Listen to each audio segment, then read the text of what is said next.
Welcome back, savages. I can never do the intro. I just can't. Well, the snort has now become part of the intro. I know. We are doing paranormal in movies. Yeah. Or paranormal movies. Paranormal movies. I don't know. It's all crap anyway. You're right.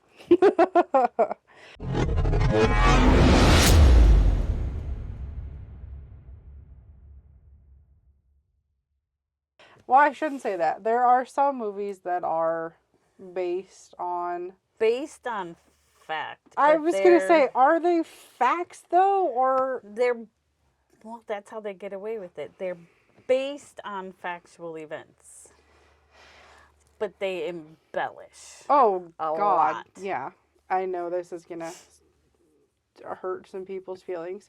But the entire Conjuring series, most of those were based on fact, but a lot of the movies, they have even said that a lot of what happened in the movie was not actually what happened in real life. Then you've got all of the Insidious movies. Yeah. Some of that was fact-ish. Yeah, Ish. And then you've got... Amityville.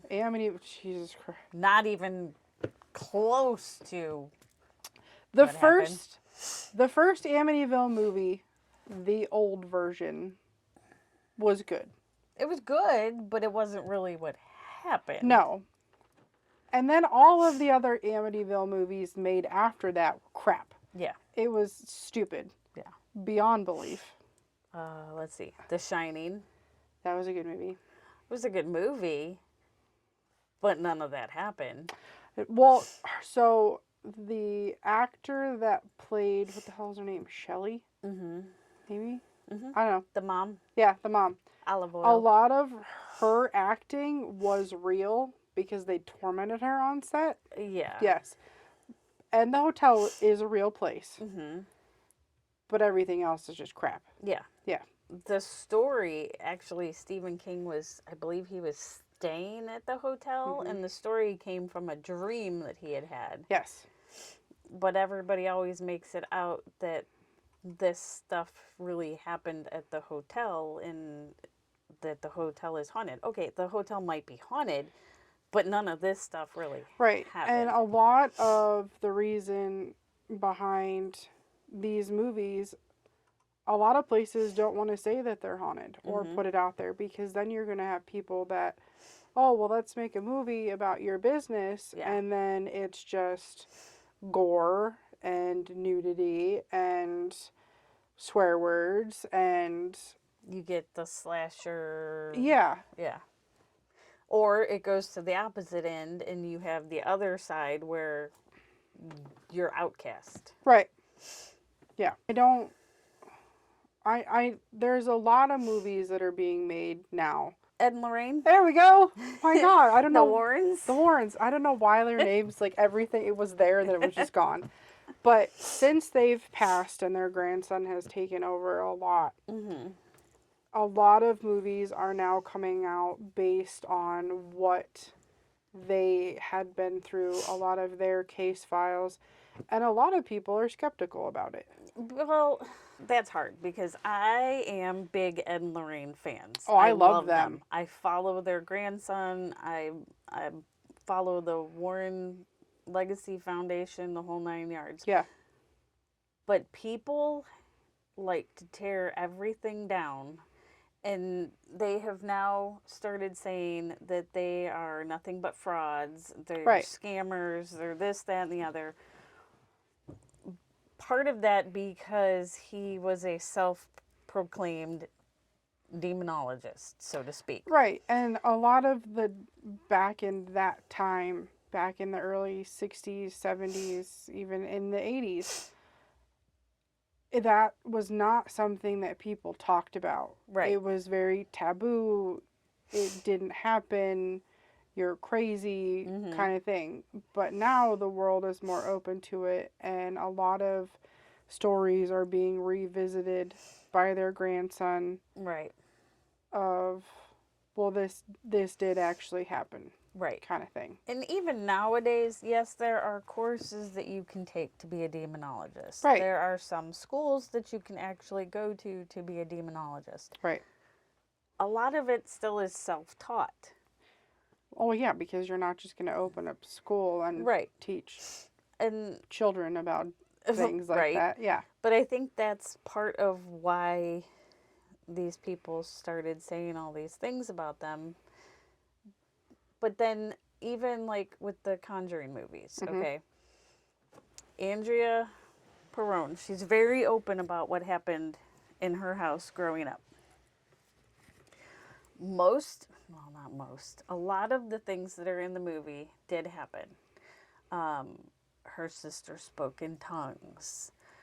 There were chairs that moved around. There were random piles of dirt that would show up in the middle of the kitchen floor after mom had spent all morning cleaning. Right. The brooms would come up missing. Big laundry list of things. Her dad would go into the basement and he would feel like there was somebody would be behind him and he would get that rotting flesh smell. So then in the movies, you know, they showed all of this and then they show Ed doing an exorcism. Right.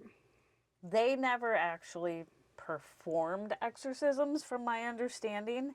That is supposed to be done by the Catholic Church. Right. However, there was a seance that was performed that they were part of because they used that to help Lorraine communicate. Right.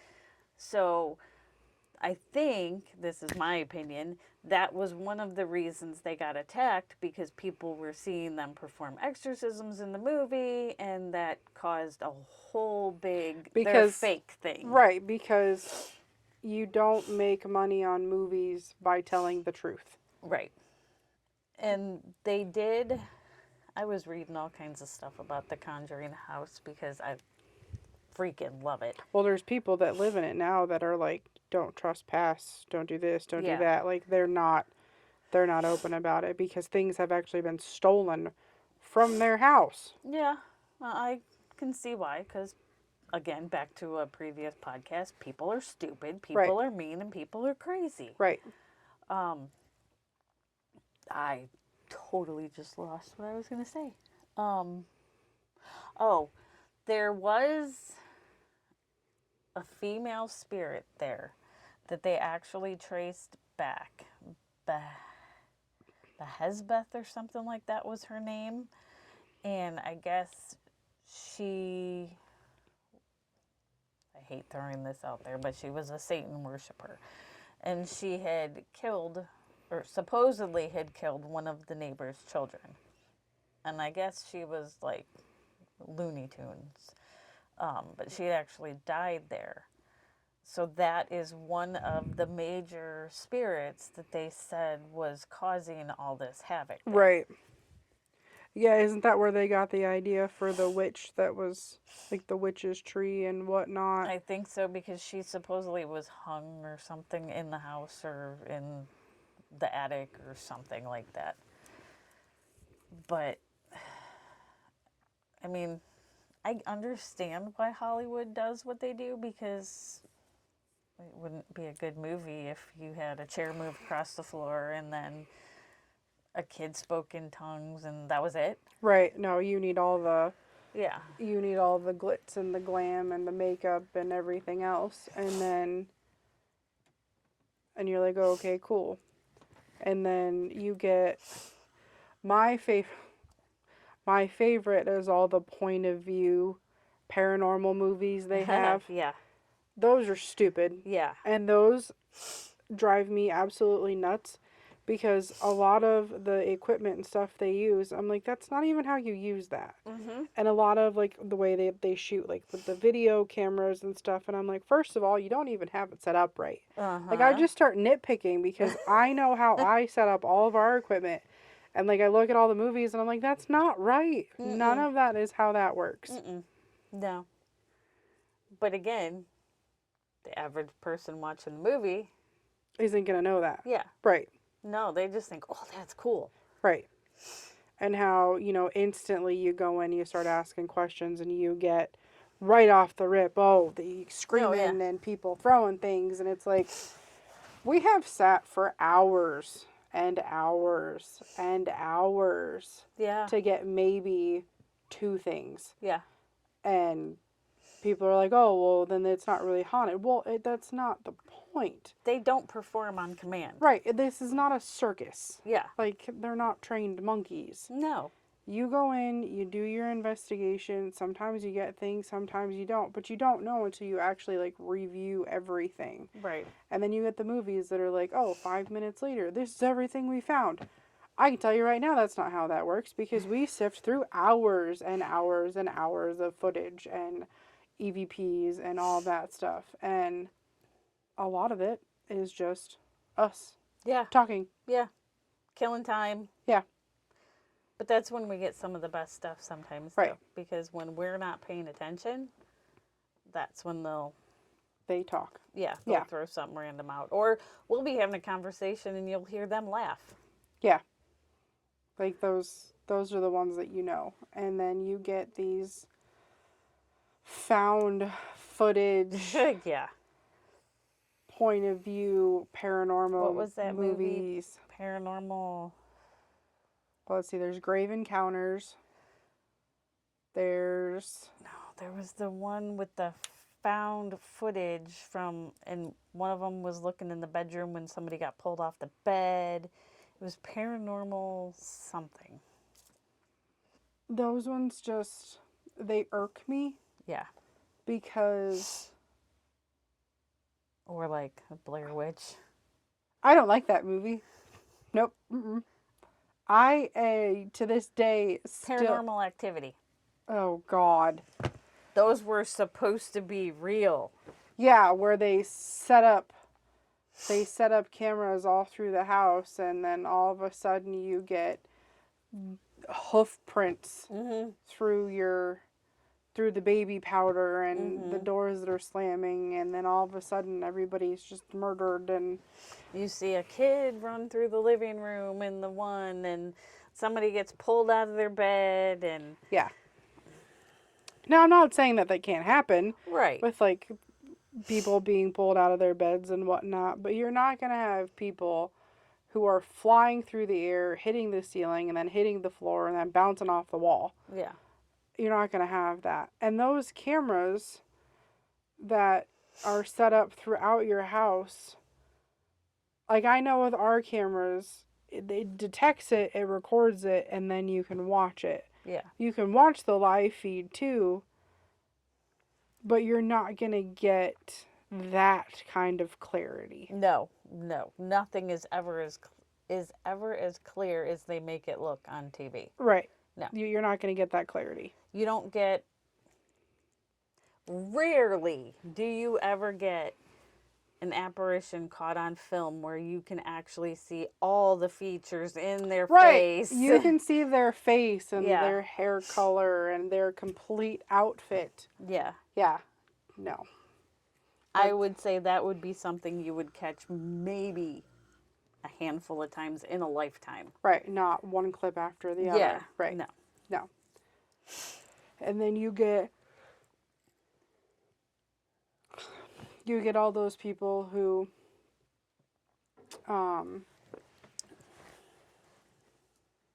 fake being paranormal investigators, and then, like, halfway through the movie they're like, no, we're real, we were just pulling jokes. And, well, it's not funny to begin with. Right. First of all. Second of all, to fake being a paranormal investigator to play a prank on somebody is annoying. Yeah. It's very disrespectful too, because they make it a joke. Right. Because movies and people that make the movies don't realize is we build a rapport with every client that we work with. From the time we start talking to them to after we're done. Mm-hmm. We're talking to them. We're getting to know them. We become part of their lives. Right. And a lot of the movies that they make, they just like, oh, I'm so-and-so. Hi, we're going to investigate. That's not how that works. No. There are things you have to sign. There are liability waivers. There's questionnaires. There's phone calls. There's text messages. There's all kinds of shit. Yes. Stuff. And we they don't do any of that No. in the movies. And we talk to them sometimes weeks to month in advance. Oh, and yeah. the whole time in between. Right. And this is hit or miss, but sometimes, depending on the case and our availability and everything, we will research the property, Right. records, any, before this was a house, was it anything else? Who's lived here, who's died here? You know, sometimes houses back hundreds of years ago, they were used for funerals. So we research all of that. Who could have, okay, Joe Smith could have lived in this house, but you could have Mary from 2 blocks away. They held her funeral here because they didn't have as much money as the Smith family. Right. You don't get that in a lot of the movies. You don't get the research part. Or if you do, it's like an overabundance, and it's like, well, you don't know what it takes to actually access all of that stuff. You can't just go to a library, pull out a book, and be like, oh, look what I found. Right. A lot of the time, it's hard to get information from those types of things. It really is. And then, like, here, we are having a hard time with some of our cases because there was a big fire. So Right. a lot of records here no longer exist. Right, but in movies, you magically type a couple words in the computer, and you're like, oh, look, we found da-da-da-da. And it's like, that's not how that works. Mm-mm. I wish it was that easy. Right? Oh, my God, it would make our lives so much better. Yeah. An hour. Here we go. We got everything. Right. No, that's not how that works. No. And I think my biggest issue with paranormal movies too is like the comedy ones. Like, I get it. Like, you're making a comedy, you're trying to be funny, but sometimes it crosses a line. Yeah. Like when you're talking about the deceased, because they were people at one point. Right. There's a lot of disrespect in the paranormal movies, not just for humans, but for the spirits too, because they turn everything into a joke. Right. Whether it's going to cemeteries and drinking and destroying the headstones and, God forbid, even peeing on them. Oh, Those yeah. have been in some of the movies. Doing that in real life is the ultimate disrespect to families of their loved ones. Yeah. I mean, just a couple days ago in the paper, there was talking about how one of their graves was, all the flowers and everything were taken away and the toys were taken. And it's like, why would you disrespect somebody else's family? Yeah. For what, a prank? Mm-hmm. Like, that's not funny. They did that at the cemetery down the road 2 years ago, maybe. Somebody went in and stole everything. Not just a couple headstone decorations, everything. See, that's disrespectful. And you don't do then, that. Like 3-4 years ago, I think it was, they were going around spray painting headstones. Yeah. And what people don't realize is those headstones are thousands. Yeah. Not just like a couple hundred, but No. like thousands of dollars. Like, you want to have so many letters and you want to have faces, and it's like, it's not like it was way back when people hand carved them or whatever that they did. No, you have headstones that are supposed to last millenniums and are engraved by lasers and whatnot now. Like, they are thousands of dollars, and they can't just be replaced. No. And most people, their life insurance nowadays doesn't even cover everything. People No. are scrimping, saving, going into debt just to get these for their Right. family members, and people think- destroy them. Right. I think more people are leaning towards being cremated because it's the cheaper route to go, because funerals are so expensive anymore. Yeah. And it's like, why make a movie or anything about a funeral and you're just going to poke fun? Yeah. Like, I get it. Some comedy movies, you know, there was a guy that fell out of the casket and, like, there was, like, a whole big thing. I get it, it's supposed to be funny, but in real life, that would be devastating to Oh, somebody. yeah. Yeah. Oh, God, I That, can't even imagine. no. Mm-mm. And then, in the slasher films, they have the people, there's too many to list, where people are in the graveyard or the cemetery and Mm-hmm. they're drinking and partying and causing all kinds of chaos. And then the slasher comes through to kill them. Right. Well, I'm not going to say they deserved it because nobody does. But, Karma. yeah. Karma sucks. Yeah, you Yeah. shouldn't have been doing that stuff. Right. And it's like a lot of what we know about paranormal investigating and how we go about researching things is we know that cemeteries, graveyards, mausoleums and whatnot, those are sacred. Yes. And you have to respect them. Or things happen to you. Yeah. It's the law of karma. Right. I mean, you don't just. It's the whole do unto others thing. You're taught that as a kid. Right. But it's even like times 100 when it's Right. spirits. Yeah.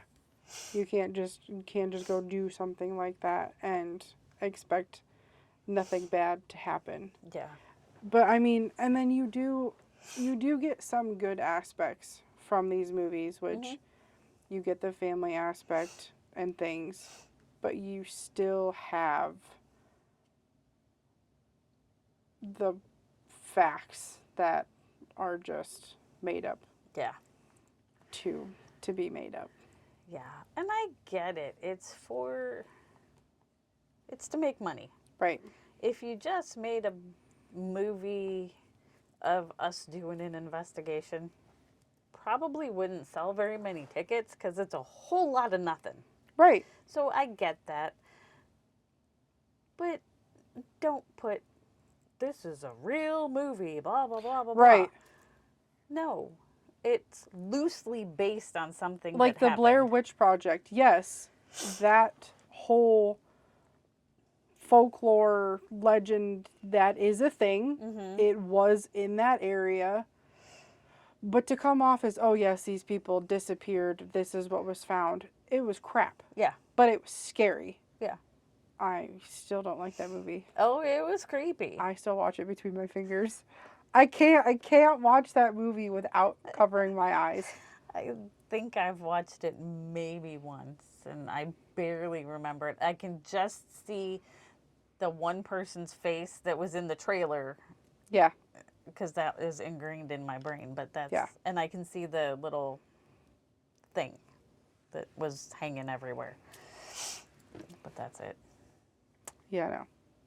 I just remember all of the film, or how they were filming and whatnot, and I'm like, you're gone all that time. You have this equipment, but you don't have batteries. Yeah. You don't have battery backups. You don't have a boom mic. And somehow they have night vision. Right. And it's clear. Mm-hmm. Clear as day. Now, the cameras that we use are all 4K. Mm-hmm. I know because I'm the one that deals with them. Yeah. All of our cameras are 4K. Uh-huh. They have great audio. But without a boom mic on the camera, I don't get any sound from any of you. You guys are talking like this. Right. Like, that's what it sounds like. Right. But I know you're normal talking. But without a boom mic to amplify, there's nothing there. No. Yeah, I think people in Hollywood should interview people like us, because then they would understand more about what our job actually is. Yeah. All the time and effort that we put into it before, during, and especially after. Oh, yeah. I mean, we try to get stuff done in 2 weeks, but sometimes it's not even possible depending on how many cameras and recorders we have going. It can take, let's just say we have one recorder with 4 hours on it. Mm-hmm. It can take a good 12 to 16 hours of continuous just to do that 4 hours. Right. that doesn't even involve the normal jobs that we have. Yeah, that doesn't include any part of everyday life. Right, because, and that's the other thing, a lot of these movies portray paranormal investigators as this is what they do all the time. With not shows like Ghost Hunters and whatnot, because we know that the guys were talking always about like their day job versus their like what they do at nighttime. The movies just don't portray that. They don't talk about, they don't portray that a lot of paranormal investigators have a day job to pay for what we do after hours and on the weekends. Right.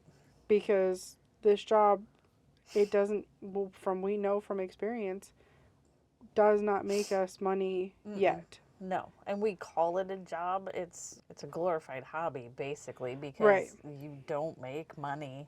And for the people that do end up getting big and whatnot, it took them years to get to that. Yeah. And with Hollywood and the way they portray movies, it's like, oh, bam, you're a paranormal investigator. Here's your $1 million. This is what you guys do. That's not how that works. No. And for the average person like us, just to buy the equipment alone, and we don't even have the most fancy equipment out there. Hell no. We have the bare minimum. Yes. And we have the higher end of bare minimum. Yeah. Yeah. And still, that takes quite a long time to put the money aside to buy that bare minimum. Yeah.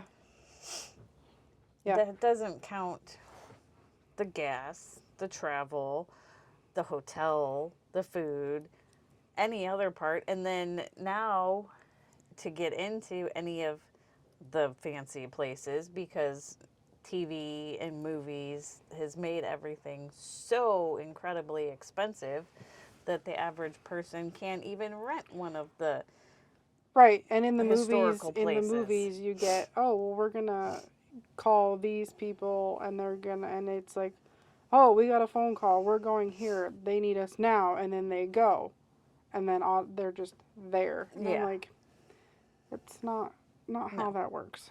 And we do house cases. We love doing house cases because that's the main reason we're in it, is to help people. But we like to go to the fun historical places too. You don't just pick up a phone and say, hey. Right. I want to come do an investigation. Like they're usually booked a year, 2 years in advance, depending on where you go. And they range anywhere from $300 to $2,000 a night. Right. And the movies just make it seem like, oh, anybody can do this, which honestly, anybody can do it. It's the matter of your attitude, how you want to portray yourself, how you want to portray your team. And then it's, well, who's going to fund everything? In the movies, it's just like, oh, we've got all of this stuff, let's go do this. Right. And now with YouTube and TikTok and everything, you've got all the